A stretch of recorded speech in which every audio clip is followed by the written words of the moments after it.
turolense de Ayoza, porque de Teruel no es cualquiera. Así lo cantaba y lo contaba Joaquín Carbonell. Más de Teruel no es cualquiera. Nació en 1947. En su propia biografía se definía como cantautor, autocantor, periodista, botones de hotel, poeta, novelista y el tercer mejor cantante del Bajo Aragón por detrás del Pastor de Andorra y Eduardo Paz. José Antonio Labordeta fue uno de sus maestros en el instituto. De su mano forma parte del nacimiento de la nueva canción aragonesa en 1973. Levántate, Aragón, por la mañana. A finales de 2019 celebró sus 50 años en los escenarios, medio siglo de creaciones, 150 canciones y 20 discos.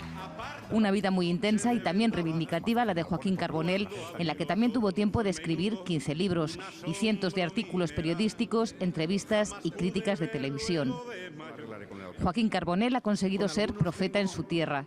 Entre otros premios y distinciones, en 2006 ejerció de pregonero de la Semana Santa y la Ruta del Tambor y el Bombo.